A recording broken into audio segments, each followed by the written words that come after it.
ದೇವರು ಪ್ರೀತಿಸುವ ಪ್ರೀತಿಯ ಬಿಗ್ ಜೆ ಟಿ ವಿ ಪ್ರಿಯ ವೀಕ್ಷಕರಿಗೆ ನಮ್ಮ ಕರ್ತನಾದ ಯೇಸು ಕ್ರಿಸ್ತನ ಹೆಸರಿನಲ್ಲಿ ನಿಮ್ಮನ್ನು ವಂದಿಸಿ ಸ್ವಾಗತ ಬಯಸ್ತಿದ್ದೇವೆ. ಬನ್ನಿರಿ, ಇಂದು ನಾವು ದೇವರ ವಾಕ್ಯವನ್ನು ಒಟ್ಟಾಗಿ ಸೇರಿ ಅಧ್ಯಯನ ಮಾಡಿಕೊಳ್ಳೋಣ. ಇಂದಿನ ನಮ್ಮ ಅಧ್ಯಯನ ಎಸ್ತೇರಳ ಗ್ರಂಥ 9ನೇ ಅಧ್ಯಾಯ, the book of ester chapter 9. 8ನೇ ಅಧ್ಯಾಯದಲ್ಲಿ ನಡೆದಂಥ ಘಟನೆ ಏನಂತ ಹೇಳಿದರೆ, ಈಗಾಗಲೇ 7ನೇ ಅಧ್ಯಾಯದಲ್ಲಿ ನಡೆದಂಥ ಘಟನೆಯು ಹೌದು, ಯಾರನ್ನು ಕೊಲ್ಲಬೇಕು, ಗಲ್ಲಿಗೆ ಹಾಕಬೇಕು ಅಂತ ಹೇಳ್ಬಿಟ್ಟು 50 ಮೊಳ ಎತ್ತರದ ಗಲ್ಲು ಮರವನ್ನು ಸಿದ್ಧ ಮಾಡಿದಂಥ ಹಾಮಾನನು ಮೊರ್ದೆಕೈಗಾಗಿ ಸಿದ್ಧ ಮಾಡಿದ್ದನ್ನು ತಾನೇ ಅದಕ್ಕೆ ತುತ್ತಾಗಬೇಕಾಯಿತು. ಕೆಲವೊಮ್ಮೆ ನಾವು ಈ ಗಾದೆ ಮಾತು ಹೇಳ್ತೇವಲ್ಲ, ತಾನು ತೋಡಿದ ಕುಣಿಯಲ್ಲಿ ತಾನೇ ಬಿದ್ದನು ಎಂಬಂತೆ. ಬಿದ್ದರೆ ಪರವಾಗಿಲ್ಲ, ಬದುಕ್ಬೋದು, ಆದರೆ ಪ್ರಾಣನೇ ಇವನು ಕಳ್ಕೊಂಡ. ಇವನಿಗೆ ಅರಸನಿಂದ ಮರಣದಂಡನೆ ವಿಧಿಸಲಾಯಿತು ಹಾಮಾನನಿಗೆ. ಮತ್ತು ಹಾಮಾನನ ಒಂದು ಮನೆ ಎಸ್ತರ್ ರಾಣಿಗೆ ಸಿಕ್ತು. ಅದೇ ಸಂದರ್ಭದಲ್ಲಿ ಎಸ್ತರ್ ರಾಣಿ ಕೂಡ ಈಗ ತಾನು ಯೆಹೂದ್ಯ ಸ್ತ್ರೀ ಎಂಬಂಥ ವಿಷಯ ಮತ್ತು ಮೊರ್ದೆಕೈ ಮತ್ತು ತನಗೆ ಇರುವಂಥ ಆ ಕುಟುಂಬದ ಸಂಬಂಧದ ಬಗ್ಗೆ, ಚಿಕ್ಕಪ್ಪನ ಹೌದು ಮಗಳನ್ನು ದತ್ತಾಗಿ ಮೊರ್ದೆಕೈ ತಕ್ಕೊಂಡಂಥ ವಿಷಯ ಈಗ ಪಾರಸಿ ರಾಜ್ಯದ ಅರಸನಿಗೆ ಗೊತ್ತಾಗ್ತದೆ. ಅದು ಗೊತ್ತಾದಾಗ ಅವನು ಇನ್ನಷ್ಟು ಹಾಮಾನನ ಆ ಮುದ್ರೆ ಉಂಗುರ ತಕ್ಕೊಂಡು ಈಗ ಮೊರ್ದೆಕೈಗೆ ಕೊಡ್ತಾನೆ. ಇನ್ನಷ್ಟು ಅವನ ಅಧಿಕಾರ, ಇನ್ನಷ್ಟು ಪ್ರಾಬಲ್ಯ ಹೆಚ್ಚಾಗ್ತದೆ ಮೊರ್ದೆಕೈಗೆ. ಅದೇ ಸಂದರ್ಭದಲ್ಲಿ ಇನ್ನೊಂದು ಸಾರಿ ಎಸ್ತರಳು ಈಗ ರಾಜನ ಸನ್ನಿಧಾನಕ್ಕೆ ಹೋಗಿ ತನ್ನ ಪ್ರಾಣ, ತನ್ನ ಜನಾಂಗದ ವಿಷಯವಾಗಿ ಈಗಾಗಲೇ ಆಕೆ ರಾಜನ ಹತ್ರ ವಿಜ್ಞಾಪಿಸಿದ್ದಳು. ಆದರೆ ಈಗ ಆ ಇನ್ನಷ್ಟು ಪ್ರಾಮುಖ್ಯವಾದಂಥ ಒಂದು ವಿಷಯ ಹೇಳಬೇಕು. ಅದೇನಂತ ಹೇಳಿದರೆ, ಈಗಾಗಲೇ ರಾಜನ ಆಜ್ಞೆ ಹೊರಟು ಹೋಗಿಬಿಟ್ಟಿತ್ತು. 12ನೇ ತಿಂಗಳಿನ 13ನೇ ದಿವಸ ತಾರೀಕು ಎಲ್ಲ ಯೆಹೂದ್ಯರು ಸರ್ವನಾಶವಾಗಬೇಕು ಎಂಬಂಥ ರಾಜಾಜ್ಞೆ. ಅದನ್ನು ಈಗ ರಿವರ್ಸ್ ಮಾಡಬೇಕು, ಅದನ್ನು ರದ್ದು ಮಾಡಬೇಕಂತ ಹೇಳ್ಬಿಟ್ಟು ಈಗ ಎಸ್ತೇರಳು ಅರಸನ ಹತ್ರ ಕೇಳಿಕೊಂಡಾಗ ಅರಸನು ಕೂಡ ದೊಡ್ಡ ಒಂದು ಮನಸ್ಸು ಮಾಡಿಬಿಟ್ಟು ಎಸ್ತೇರ್ ರಾಣಿ, ಮೊರ್ದೆಕೈ ಅವರಿಬ್ಬರನ್ನು ಕರೆಸಿಬಿಟ್ಟು, ನೀವು ಏನು ಬೇಕೋ ನೀವು ಅದನ್ನು ನೀವೇ ಬರ್ಕೊಡ್ರಿ ನನ್ನ ಪರವಾಗಿ ಎಂಬಂಥ ಒಂದು ದೊಡ್ಡ ಅಧಿಕಾರವನ್ನು ಅವರಿಬ್ಬರಿಗೆ ಕೊಟ್ಟಾಗ ಅವರೇನು ಮಾಡ್ತಾರೆ, ಅದನ್ನು ಕ್ಯಾನ್ಸಲ್ ಮಾಡ್ತಾರೆ. ಎಷ್ಟೋ ಜನರು ಶೂಷನ್ ಕೋಟೆಯಲ್ಲಿ ಅದನ್ನು ಹೇಳಿದ ಕೂಡಲೇ ಸವಾರರು ಶೀಘ್ರವಾಗಿ, ಅತಿ ಶೀಘ್ರವಾಗಿ ಹೊರಟು ಹೋಗಿಬಿಟ್ಟು ಎಲ್ಲ ಕಡೆಗಳಲ್ಲಿ ಹೇಳ್ತಾರೆ. ಮೊರ್ದೆಕೈ ಆದರೂ ನೀಲ ಶುಭ್ರ ವರ್ಣಗಳುಳ್ಳ ರಾಜವಸ್ತ್ರಗಳನ್ನು ಧರಿಸಿಕೊಂಡು, ಬಂಗಾರದ ದೊಡ್ಡ ಪಟ್ಟಿಯನ್ನು ಹಣೆಗೆ ಕಟ್ಟಿಕೊಂಡು, ರಕ್ತವರ್ಣ ನಾರಿನ ಶಾಲನ್ನು ಹೊದ್ದುಕೊಂಡು ರಾಜ ಸನ್ನಿಧಿಯಿಂದ ಹೊರಟನು. ಹೌದು, ದೊಡ್ಡ ಒಂದು ಸೆಲೆಬ್ರೇಷನ್ ಈಗ. ಯಾಕಂದರೆ ಅಲ್ಲಿನ ಯೆಹೂದ್ಯರು, ಅಂದರೆ ಶೂಷನ್ ಪಟ್ಟಣದಲ್ಲಿರುವ ಸಂತೋಷವೂ ಆರ್ಭಟವೂ ಕೇಳಿಸಿತು. ಯೆಹೂದ್ಯರು ಸಂತೋಷ, ಹರ್ಷ, ಪ್ರಭಾವ, ತೇಜಸ್ಸುಳ್ಳವರಾದರು. ಹೌದು, ರಾಜ ನಿರ್ಣಯ ಶಾಸನಗಳು ಪ್ರಕಟಿಸಲ್ಪಟ್ಟ ಪ್ರತಿಯೊಂದು ಸಂಸ್ಥಾನದಲ್ಲಿಯೂ ಪಟ್ಟಣದಲ್ಲಿ ಇದ್ದ ಯೆಹೂದ್ಯರಿಗೆ ಶುಭ ದಿನ ಉಂಟಾಯಿತು. ಹೌದು, ಯೆಹೂದ್ಯರ ವಿಷಯದಲ್ಲಿ ಭಾಳ ಜನರಿಗೆ ಭಾಳ ಭಯ ಕೂಡ ಆಗೋಯ್ತು. 9ನೇ ಅಧ್ಯಾಯದಲ್ಲಿ ನಡೆದಂಥ ನೋಡೋಣ. ಅರಸನ ಆಜ್ಞಾ ನಿರ್ಣಯಗಳನ್ನು ನೆರವೇರಿಸಕ್ಕ 12ನೇ ತಿಂಗಳಿನ, ಅಂದರೆ ಫಾಲ್ಗುಣ ಮಾಸದ 13ನೇ ದಿನವೂ ಬಂತು. ಅಂದರೆ ಎಲ್ಲ ಯೆಹೂದ್ಯರು 127 ಸಂಸ್ಥಾನದಲ್ಲಿದ್ದಂಥ ಭಾರತದಲ್ಲಿ ಒಳಗೊಂಡು, ಹಿಂದೂಸ್ತಾನ ಒಳಗೊಂಡು ಇರುವಂಥ ಎಲ್ಲ ಯೆಹೂದ್ಯರನ್ನು ಸರ್ವನಾಶ ಮಾಡಬೇಕು, ಎಲ್ಲರನ್ನು ಸಂಹರಿಸಬೇಕು. ದೊಡ್ಡವರಾದರೂ, ಚಿಕ್ಕವರಾದರೂ, ಮುದುಕರಾದರೂ, ಹೆಂಗಸರಾದರೂ ಮಕ್ಕಳಾದರೂ ಅವರನ್ನು ಕೊಂದು ಹಾಕಬೇಕೆಂಬಂಥ ಆ ರಾಜಾಜ್ಞೆ, ಪಾರಸಿ ಅರಸನ ರಾಜಾಜ್ಞೆ ನಡೆದಂಥ ಆ ಹೆದರುವಂಥ ಆ ಅನಿರೀಕ್ಷಿತವಾದಂಥ ಆ ಬ್ಲ್ಯಾಕ್ ಡೇ ಅಂತ ಹೇಳ್ತಾರಲ್ಲ, ಕಪ್ಪು ದಿನ ಬಂತು 13ನೇ ತಾರೀಕು. ಆ ದಿವಸದಲ್ಲಿ ಯೆಹೂದ್ಯರನ್ನು ಸ್ವಾಧೀನ ಮಾಡಿಕೊಳ್ಳಬಹುದೆಂದು ಅವರ ವೈರಿಗಳು ನಿರೀಕ್ಷಿಸಿಕೊಂಡಿದ್ದರು. ಇನ್ನೇನು ಪರವಾಗಿಲ್ಲ, ಆ ಮನೆ ನಾವು ಅವ್ರನ್ನ ಕೊಂದು ಹಾಕ್ಬಿಟ್ರೆ ಆ ಮನೆ ತಗೋಬೋದು, ಈ ಮನೆಯಲ್ಲಿ ಯೆಹೂದ್ಯರಿದ್ದಾರೆ ಅದನ್ನು ದೊಡ್ಡದಾಗಿ ಕಟ್ಟಿದ್ದಾರೆ, ಅವ್ರನ್ನ ಕೊಂದು ಹಾಕ್ಬಿಟ್ರೆ ಆ ಮನೆ ತಗೋಬೋದು, ಅವರ ಆಸ್ತಿ ತಗೋಬೋದು, ನನ್ನ ಹೊಲದ ಪಕ್ಕದಲ್ಲಿ ಯೆಹೂದ್ಯರ ಹೊಲ ಇದೆ ದೊಡ್ಡದು, ಅದನ್ನು ನಾನು ತಗೋಬೋದು, ಅವರ ಆಸ್ತಿ ಎಲ್ಲ ನಾವು ತಗೋಬೋದು, ಬಂಗಾರ ಎಲ್ಲ ತಗೋಬೋದು ಅಂತ ಹೇಳಿದಾಗ ಅವರು ನಿರೀಕ್ಷಿಸಿಕೊಂಡಿದ್ದರು ವೈರಿಗಳು. ಆದರೆ ಅದಕ್ಕೆ ಬದಲಾಗಿ ಯೆಹೂದ್ಯರೇ ತಮ್ಮ ಹಾಗೆಗಳನ್ನು ಸ್ವಾಧೀನ ಮಾಡಿಕೊಂಡ್ಬಿಟ್ರು. ಹೌದು, ಯಾರ್ಯಾರು ಇವರನ್ನು ವಿರೋಧಿಸಿ ಕೊಲ್ಲಬೇಕಂತಿದ್ದರೋ ಅವರೇ ಕೊಲ್ಲಲ್ಪಟ್ಟರು. ಯಾವ ರೀತಿಯಾಗಿ ಮೊರ್ದೆಕೈಯನ್ನು ಕೊಲ್ಲಬೇಕೆಂಬುದಾಗಿ ಹಾಮಾನನು ಪ್ಲ್ಯಾನ್ ಮಾಡಿದನೋ, ಆ ಪ್ಲಾನಿಗೆ ತುತ್ತಾದವನು, ಪ್ಲ್ಯಾನ್ ಮಾಡಿದವನೇ ಹಾಮಾನನೇ. ಅದೇ 50 ಮೊಳ ಎತ್ತರದ ಗಲ್ಲಿನಲ್ಲಿ ಅವನು ಸಾಯಬೇಕಾಯಿತು. ಇಲ್ಲಿ ಕೂಡ ಅದೇ ರೀತಿಯಾಗಿ ಎಷ್ಟೊಂದು ಜನರು ಪಾರಸಿ ಅರಸನ ಸಮಸ್ತ ಸಂಸ್ಥಾನಗಳ ಪಟ್ಟಣಗಳಲ್ಲಿದ್ದ ಯೆಹೂದ್ಯರು ತಮಗೆ ಕೇಡು ಬಯಸಿದವರಿಗೆ ವಿರುದ್ಧವಾಗಿ ಕೈ ಎತ್ತುವುದಕ್ಕೆ ಅವರಿಗೆ ಸರ್ಕಾರದಿಂದ ಅನುಮತಿ ದೊರೆಯಿತು. ಯಾರೂ ಅವರೆದುರಿನಲ್ಲಿ ನಿಲ್ಲಲಿಲ್ಲ. ಮೊದಲೇ ಯೆಹೂದ್ಯರಂದರೆ ಅವರು ಮುಂದೆ ನೀವು ಹೋರಾಡಲಿಕ್ಕೆ ಆಗೋದಿಲ್ಲ ಅಂತ ಹೇಳ್ಬಿಟ್ಟು ಹಾಮಾನನ ಹೆಂಡತಿ ಮತ್ತು ಪಂಡಿತರು ಹೇಳಿದ ಹಾಗೆ ಇಲ್ಲಿ ಯಾರೂ ಯೆಹೂದ್ಯರ ವಿರುದ್ಧವಾಗಿ ನಿಲ್ಲಲಿಲ್ಲ. ಮೊರ್ದೆಕೈಯ ಪ್ರಾಬಲ್ಯವು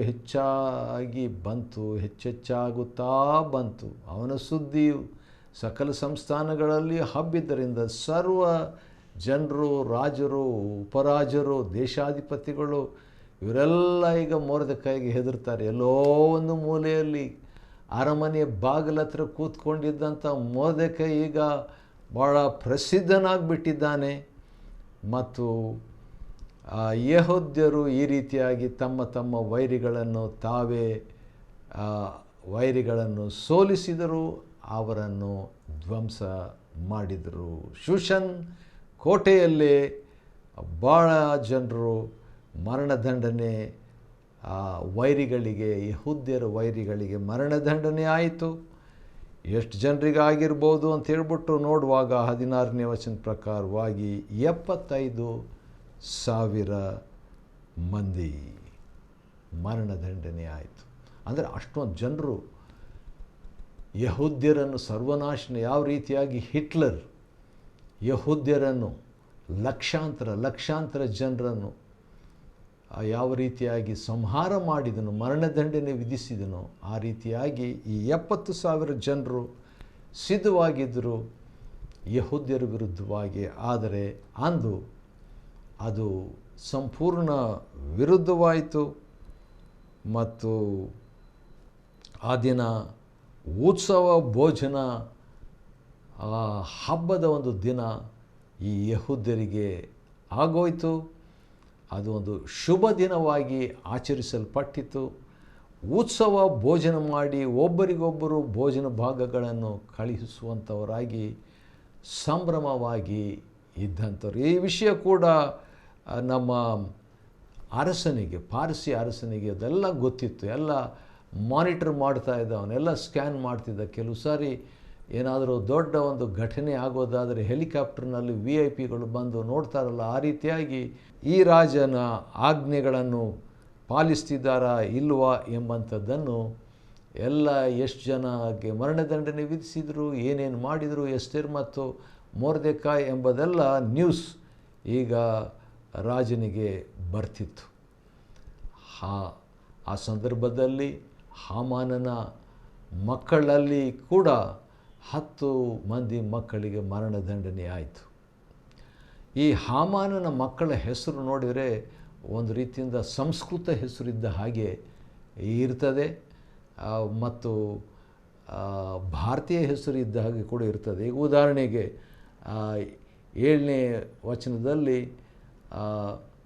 ಪರ್ಷಂದಾತ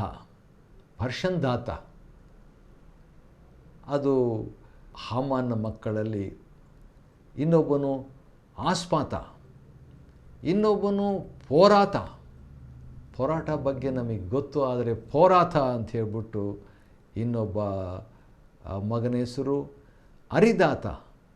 ಅರಿದಾತ ಎಂಬುದು ಕೂಡ ವೈಜಾತ ಅನ್ನೋದು ಕೂಡ ಒಂದು ವೇಳೆ ಸಂಸ್ಕೃತ ಹೆಸರು ಇದ್ದ ಹಾಗೆ ಇದೆ. ಇವರು ಎಲ್ರಿಗೂ ಕೂಡ ಮರಣದಂಡನೆಯಾಯಿತು. ಮತ್ತು ಅದೇ ಸಂದರ್ಭದಲ್ಲಿ ಮುಂದೆ ನಾವು ನೋಡಿದರೆ ದೊಡ್ಡ ಸಂಭ್ರಮ ಆ ಶೂಷನ್ ಕೋಟೆಯಲ್ಲಿ ಆಚರಿಸಲಾಯಿತು. ಮೊರ್ದೆಕೈಯು ಸಮೀಪದಲ್ಲಿಯೂ ದೂರದಲ್ಲಿಯೂ ಇದ್ದ ಅಹಷ್ವೇರೋಷನ ಎಲ್ಲ ಸಂಸ್ಥಾನಗಳ ಯಹೂದ್ಯರಿಗೆ ಪತ್ರಗಳ ಮುಖಾಂತರ ತಿಳಿಯಪಡಿಸಿದ ಸಂಗತಿಗಳು. ಈಗ ದೊಡ್ಡ ಅಧಿಕಾರ ಪಡ್ಕೊಂಡು ಈಗ ಲೆಟರ್ ಬರೆದು ಕಳಿಸ್ತಾ ಇದ್ದಾನೆ. ಪ್ರತಿ ವರ್ಷವೂ ಫಾಲ್ಗುಣ ಮಾಸದ 14ನೇ ಮತ್ತು 15ನೇ ದಿನಗಳನ್ನು ಉತ್ಸವ ದಿನಗಳನ್ನಾಗಿ ಆಚರಿಸುವುದು ಶಾಶ್ವತ ನಿಯಮ. ಈಗ ಒಂದು ದಿನ ಸಂಹಾರದ ದಿನ ಹೋಗಿ ಈಗೇನಾಯಿತು, 2 ದಿನಗಳ 14, ಪ್ರತಿ ವರ್ಷ ಫಾಲ್ಗುಣ ಮಾಸದ 14, 15, 13 ಇವರು ಸಾಯಬೇಕಾಗಿತ್ತು ಯಹೂದ್ಯರು ಎಲ್ಲರೂ. ಇದು ನಿಜವಾಗಿ ನಡೆದಿದ್ರು. ಚರಿತ್ರೆ ಇದೆ, ಇದಕ್ಕೆ ಆಧಾರ ಇದೆ. ಇದೆಲ್ಲೋ ಮೂಲೆಯಲ್ಲಿ ನಡೆದಂಥದ್ದಲ್ಲ. ಇದು 127 ಸಂಸ್ಥಾನದಲ್ಲಿ ಯಾವ ರೀತಿಯಾಗಿ ಇಂಡಿಯಾ ಹೆಸರು, ಹಿಂದೂಸ್ತಾನದ ಹೆಸರು ಇಲ್ಲಿದೆಯಲ್ಲ, ಆ ದಿನಗಳಲ್ಲಿ ನಡೆದಂಥ ಘಟನೆ.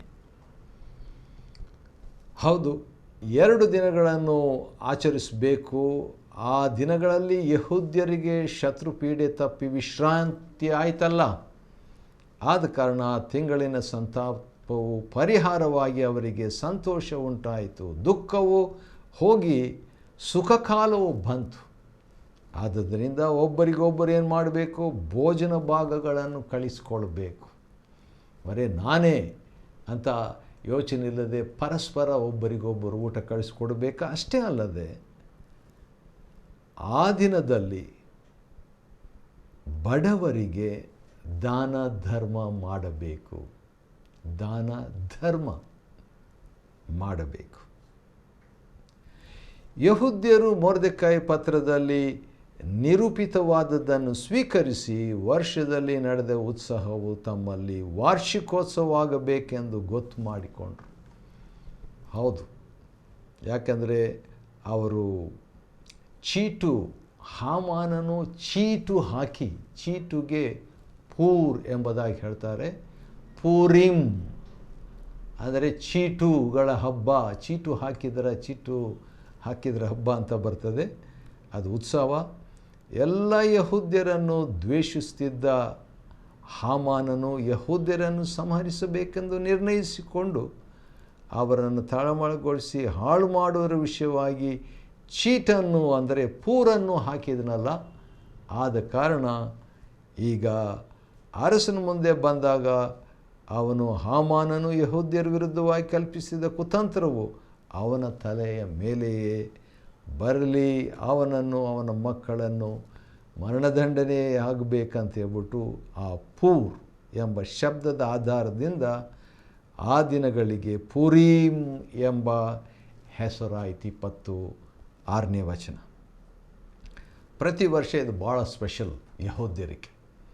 ಬೇರೆ ಬೇರೆ ಹಬ್ಬಗಳಿದೆ. ಹೌದು, ಮೋಶೆ ಕಾಲದಲ್ಲಿ ಆಜ್ಞಾಪಿಸಿದಂಥ ತುತೂರಿಯ ಹಬ್ಬ, ಪಸ್ಕ ಹಬ್ಬ, ಪ್ರಥಮ ಫಲದ ಹಬ್ಬ, ಈ ರೀತಿಯಾಗಿ ಜಾತ್ರೆಗಳು ಆಚರಿಸಲ್ಪಟ್ಟವು.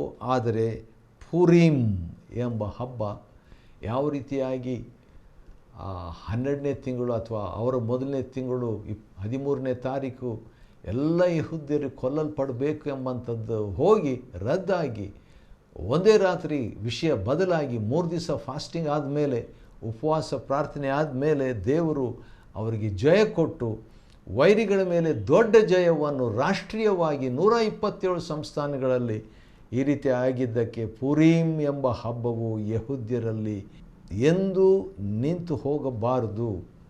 ಅದರ ಜ್ಞಾಪಕವು ಅವರ ಸಂತಾನದವರಲ್ಲಿ ಅಳಿದು ಹೋಗಲೇಬಾರದು ಎಂಬುದಾಗಿ ಗೊತ್ತು ಮಾಡಿಕೊಂಡರು. ಆನಂತರ ಅಬಿಹೈಲನ ಮಗಳಾದ ಎಸ್ತೇರ್, ಈಗ ತಂದೆಯ ಹೆಸರು ಎಸ್ತೇರ್, ತಂದೆಯ ಹೆಸರು, ಅಧಿಕಾರಯುಕ್ತಳಾಗಿ ಈಗ ಪೂರೀಮ್ ಸಂಬಂಧವಾದ 2ನೇ ಶಾಸನವನ್ನು ದೃಢಪಡಿಸುವುದಕ್ಕೋಸ್ಕರವಾಗಿ ಇನ್ನೊಂದನ್ನು 127 ಸಂಸ್ಥಾನಗಳಲ್ಲಿ ಕಳಿಸಿಕೊಡ್ತಾಳೆ ಅರಸನ ಹೆಸರಿನಲ್ಲಿ. ಮತ್ತು ಆಕೆಯು ದಯಾಸತ್ಯತೆಗಳುಳ್ಳ ಮಾತುಗಳಿಂದ ಆ ಪತ್ರಗಳಲ್ಲಿ ಯಹೂದ್ಯರು ತಮ್ಮಲ್ಲಿಯೂ ತಮ್ಮ ಸಂತಾನದವರಲ್ಲಿ ಉಪವಾಸ ಪ್ರಲಾಪ ದಿನಗಳನ್ನು ಪ್ರತಿ ವರ್ಷ ತಪ್ಪದೇ ಆಚರಿಸಬೇಕೆಂದು ತಾವೇ ಗೊತ್ತು ಮಾಡಿಕೊಂಡ ಪ್ರಕಾರ ಈ ಪೂರೀಮ್ ದಿನಗಳನ್ನು ನನ್ನ ಮತ್ತು ಯಹೂದ್ಯನಾದ ಮೊರ್ದೆಕೈ, ಆ ಮೊರ್ದೆಕೈಯನ್ನು ಮರೀಲಿಲ್ಲ, ಪ್ರತಿ ವರ್ಷ ತಪ್ಪದೆ ನೇಮಿತವಾದ ಕಾಲದಲ್ಲಿ ಆಚರಿಸಬೇಕಂತ ಒಂದು ಲೆಟರ್ ಬರೆದಿಟ್ಟಿದ್ದಳು. ಎಸ್ತೇರಳು ಬರೆದಂಥ ಈ ಪೂರೀಮ್ ವಿಷಯವಾದಂಥ ಹಬ್ಬವು ಸ್ಥಾಪಿಸಿತು ಮತ್ತು ಅದು ಗ್ರಂಥದಲ್ಲಿ ಲಿಖಿತ ರೂಪದಲ್ಲಿ ಬರೆಯಲ್ಪಟ್ಟಿತು. ಆ ರೀತಿಯಾಗಿ ಮುಕ್ತಾಯವಾಗ್ತದೆ ಎಸ್ತೇರಳ ಗ್ರಂಥ 9ನೇ ಅಧ್ಯಾಯ. ಯಾವ ರೀತಿಯಾಗಿ ಎಲ್ಲರೂ ಪ್ರಾಣ ಕಳ್ಕೋಬೇಕಾಯಿತು, ಈಗ ಎಲ್ಲರೂ ದೇವರನ್ನು ಸ್ಮರಿಸಿ ಹಬ್ಬ ಮಾಡುವಂಥ, ಆಚರಿಸುವಂಥ, ಸಂತೋಷ ಪಡುವಂಥ ಮತ್ತು 75,000 ವೈರಿಗಳ ವಿರುದ್ಧವಾಗಿ ಅವರ ಮೇಲೆ ಜಯವನ್ನು ಸಂಪೂರ್ಣವಾಗಿ ಹೊಂದಿ ದೇಶಾದ್ಯಂತ ಭಾರತವನ್ನು ಒಳಗೊಂಡು ಹಿಂದೂಸ್ತಾನವನ್ನು ಒಳಗೊಂಡು ಭಾರತದಲ್ಲಿಯೂ ಕೂಡ ಆಚರಣೆ ಆಯಿತು ಪೂರೀಮ್ ಹಬ್ಬ. ಆ ರೀತಿಯಾಗಿ ಮುಕ್ತಾಯವಾಗ್ತದೆ. ಎಸ್ತೇರ್ 9ನೇ ಅಧ್ಯಾಯವನ್ನು ಅಧ್ಯಯನ ಮಾಡುವಂತೆ ದೇವರು ಕೊಟ್ಟ ಕೃಪೆಗಾಗಿ ಆತನಿಗೆ ಸ್ತೋತ್ರವಾಗಲಿ. ದೇವರು ನಿಮ್ಮನ್ನು ಆಶೀರ್ವದಿಸಲಿ.